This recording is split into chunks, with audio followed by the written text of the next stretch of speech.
امام حسین کی معرفت انسان حاصل کرنا چاہتا ہے وہ تب تک حاصل نہیں ہو سکتی جب تک انسان امام زمانہ کی معرفت حاصل نہ کرے، کیونکہ وجود امام ہے جو ہمیں ولایت کے راستے تک پہنچا سکتا ہے۔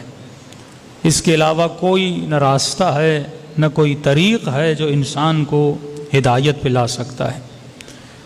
اب صرف امام زمانہ کا ذکر کرنا، صرف اپنی مجلسوں کی ابتدا میں اللہم کل ولیک الحجۃ ابن الحسن پڑھنا اور مجلسوں کے اختتام میں امام زمانہ کو سلام کرنا، تو صرف سلام کرنے سے انسان کو معرفت نہیں ملتی، صرف دعا کرنے سے انسان کو ہدایت نہیں ملتی، ورنہ مسلمانوں کی وہ کون سی مسجد ہے جہاں دعائیں نہیں کی جاتی؟ دعا تو مکے میں بھی کی جا رہی ہے، دعا تو مدینے میں بھی کی جا رہی ہے، لیکن مخ عبادت جسے کہتے ہیں، اللہ یہ نہیں دیکھتا کہ بندہ دعا کر کیا رہا ہے، اللہ یہ دیکھتا ہے کہ جس زبان سے دعا کی جا رہی ہے وہ زبان کون سی زبان ہے، جو ہاتھ اس کے دربار میں اٹھائے جا رہے ہیں وہ ہاتھ کون سے آتے ہیں؟ انما یتقبل اللہ من المتقین۔ اگر زبان شمر کی ہوگی لیکن قرآن پڑھا جائے اس زبان سے، اس زبان کا کوئی فائدہ نہیں ہے۔ اگر آنکھیں ابن سعد والی ہوں اور ان آنکھوں سے کعبے کی زیارت کی جائے تو اس زیارت کا کوئی فائدہ نہیں ہے۔ اگر شکم امیر شام والی ہو اور اس میں کتنی بھی حلال روزی ڈالی جائے تو اس شکم کا کوئی فائدہ نہیں ہے۔ پہلی شرط یہ ہے کہ اگر پاک پانی پینا ہے تو اس کے لیے پاک ظرف کا ہونا ضروری ہے۔ اگر ظرف پاک نہیں تو پاک پانی کا کوئی فائدہ بھی نہیں ہے۔ مثلا یہ گلاس ہے، گلاس کے اندر پانی ہے، پانی پاک ہے، لیکن اگر ظرف نجس ہو تو پانی بھی کیا ہو جائے گا؟ نجس ہو جائے گا۔ جس طرح اللہ کی اتنی رحمت پاکستان پہ برس رہی ہے، دن رات بارشیں برس رہی ہیں، لیکن سارا پانی نالے کے پانی میں مل کے کیا ہو جاتا ہے؟ ضائع ہو جاتا ہے نا۔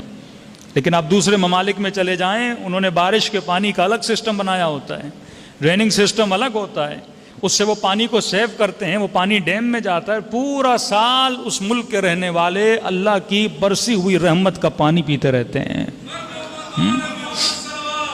اللہم صلی علی محمد۔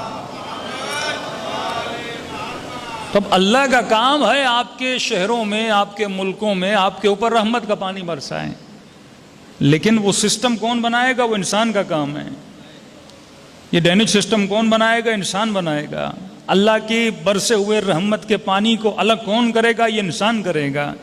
اللہ کا کام ہے کہ زمین میں تم ایک دانہ ڈالو، تھوڑی سی محنت کرو، اس کو 100 دانوں میں بدل کے نکالتا ہے، لیکن اس دانے کو کاٹنا، اس کو گندم بنانا، اس کو آٹا بنانا، اس کو گھر تک لانا، یہ کس کی ذمہ داری ہے؟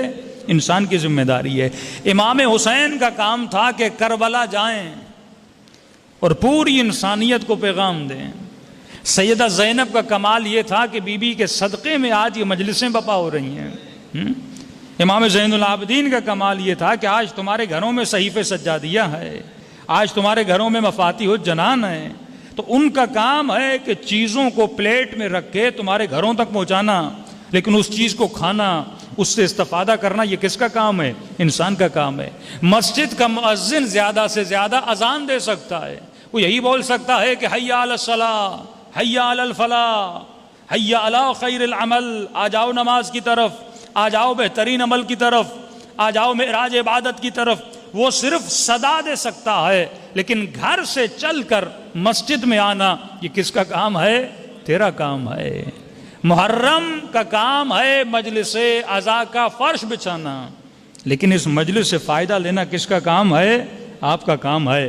ماں بھی زیادہ سے زیادہ کھانا بنا کے پلیٹ میں رکھتی ہے، بہت زیادہ ماں مہربان ہو جائے وہ لقمہ بنا کے تیرے منہ میں ڈالے گی، لیکن لقمے کو چبانا کس کا کام ہے؟